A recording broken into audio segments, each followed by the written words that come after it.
Smart Araneta Coliseum. Nagbabalik po ang inyong PBA. Tatlong sunod-sunod na nga na pagkatalo ang nararanasan nitong NLEX Road Warriors prior to this game. Pero ang sabi ni Coach Boyet Fernandez ay kailangan gamitin nila itong laro na to as an opportunity to get their confidence back. Come quarterfinals, paalala niya, the scenario will be very much unforgiving. Isang talo, pwede na silang matanggal. Kaya dapat nga daw, ngayong laro na to, makuha nila balik ang kanilang kumpiyansa. Charlie.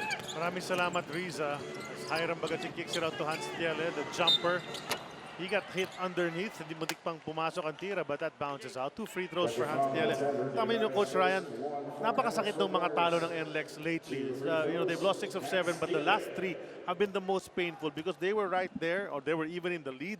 Tapos nawala pa sa kanila mga panalo. And then they have to try to find a way to bounce back from all of that. That is correct. We start with their game against Rain or Shine, wherein they were up by 6 points with 45 seconds left, eventually losing by 2 points. The next game against Alaska, they were up by 7 points with 3 minutes left, and they lost by 6 points. And against Barako, they were up 6 points early in the fourth quarter, and they lost by 5.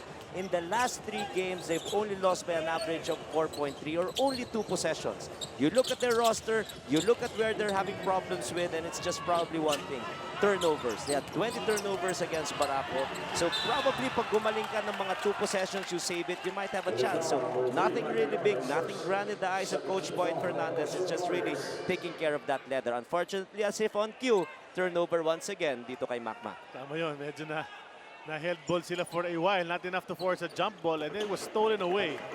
So Kia may chance sa palakihin ng kanilang 5-point lead. Here's Hiram. Batis ngayon bitangan ng bola. Doon nila sa may kaliwa, his strong side. They're trying to pass it away. He steals it right back. Cardona up ahead dito kay Camson. Lefty layup taken away from the sight of the defender.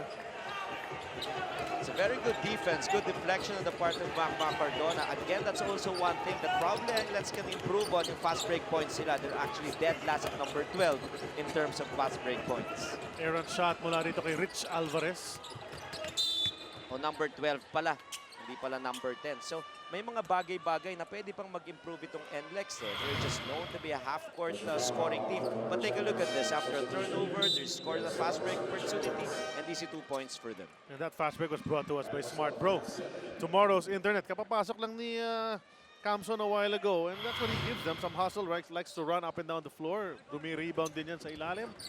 Second-year man out of Adamson University. Cardona, pinahihirapan talaga ng mga gwardiya ng Kia, but was able to recover and hit that shot in the lane.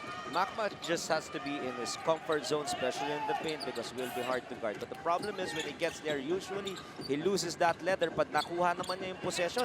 Napakadaling tira para sa kanya. Nakaisa na yan kanina. Kuhin mo ng dalawa. May 3-point play pa. So this guy likes getting things in multiples of 3. He's got 9 in the ballgame. Big game for Ben Sucesso here in the first 2 quarters. Analeta turnaround jumper, no-go, rebound, Kyle Pascual. Ben Sucesso nagmamadali, gigil na gigil, kicks it over to Hiram Bagachik. He also has a 3 a while ago. Unable to connect dito sa kanyang pangalawang tira. And Linganay. And Ben Sucesso forced to take a foul in the backcourt. I like the way Kia is playing here. They're playing so loosely. They're playing with a lot of aggressiveness and energy. They're not really a high-scoring team. They're only averaging 75 points per ball game, but so far they have 29 already in our scoreboard. So poposte si Cardona, much smaller Buen Sucesso. It's called for that blocking foul. You know, Buen Sucesso, not too tall, maybe one of the smaller players in the league, pero built like a tank. Diba? Really tough. You just can't back him down. And after scoring 9 points, pinalitan muna siya ni L.A. Revilla. Siyempre, kailangan i-conserve yung energy for later in the ball game. Rudy Lilianay hits the first jumper against his former team. I thought this guy can add stability in the backcourt rotation of Coach Boyd. Very good pickup for NLEX. And Revilla to the baseline. Kyle Pascual, pinektus off the basket. Hindi na tumingin sa basket. Alam na niya. That's a perfectly run half-court execution for Kia. As what you've said, maganda yung back screen, nakakuha siya ng bola, hindi na siya tumingin, pinektusan na lang. Pero really the problem was the communication on the switches for NLEX.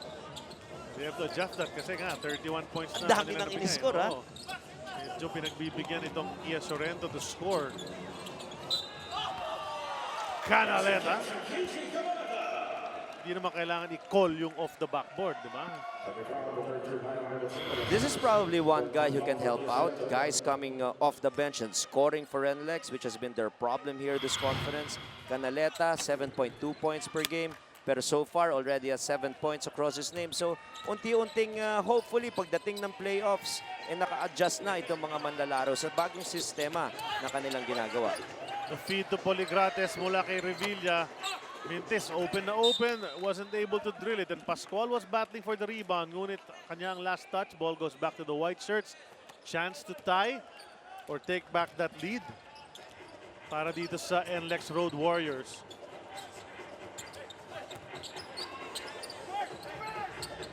Manaleta hihingi ang bola. Ngayon, popoft ito si Enrico Villanueva. He'll take Kyle Pascual to the baseline, unable to hit it off the glass.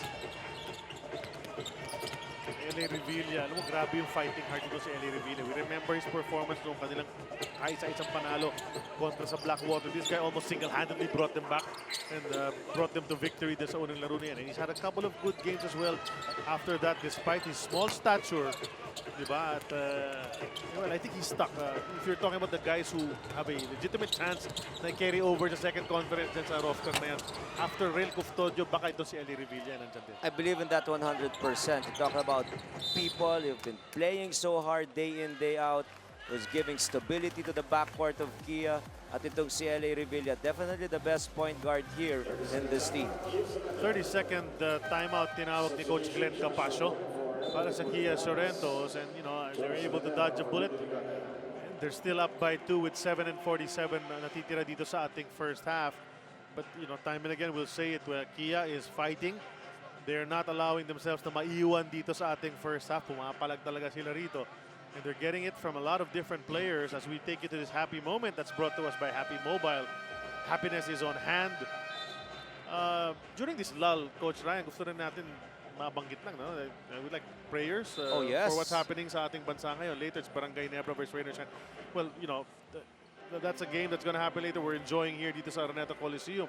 But we know what's been going on down south, dun sa Baguio. And we heard it's coming this way as well. So, tuloy-tuloy natin ang ating mga panalangin na hindi masyadong matindi ang mangyayari. Sana wala nga mangyayari na. Oh yes, at I think the government is very prepared that sana makinig lang tayo sa instructions ng ating gobyerno.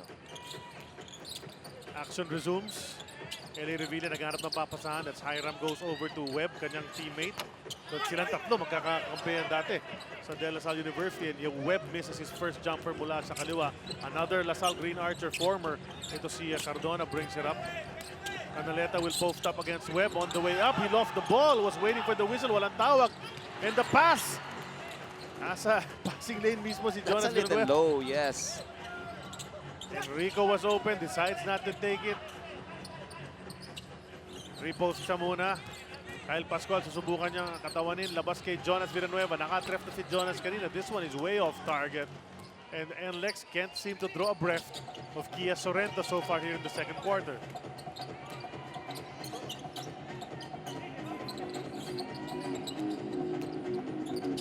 Cervantes goes behind his back. Nawala sa kanyang dribble. Nakakuha ni Jonas Villanueva. So all the red shirts in transition defense, di muna nagmadali. Muntik na maagawan from behind. He gets it right back. Shot clock down to 11. Enrico! Diretso sa basket. Villanueva connection right there. Jonas to Enrico. Chance for a three-point play. In case you're wondering why Asita Ulava is not on the court right now, it is because number one, he has 2 fouls, and number 2, Enrico is playing so well, especially in their half-court sets and scores inside the paint. Dahil Enrico likes the matchup against Pascual. He thinks like he's stronger than Pascual, and Pascual cannot stop him on a single coverage. And he's been very, very energetic, trying to look for openings and just going hard for his layup. Free throw is a miss mula kay Enrico Villanueva. Pero ngayon, tabla na ating score uli. 31 apiece. The last time this tied was 13 all.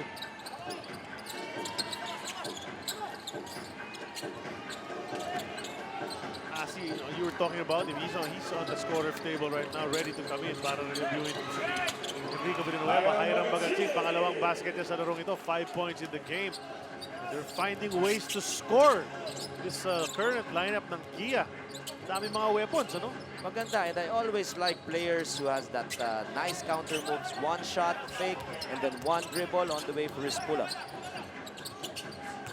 Thompson, siya naman, susubok pumasok dito. Dala-dala na siya ni Hans Tiele sa bagbagsak. And that's gonna be a foul on Hans Tiele.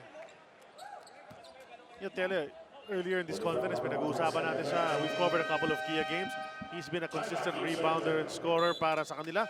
Talk more about him sa aming pagbabalik. Kundi ang kislap na nasa mata ninyo nagsasabi na happy ka dito.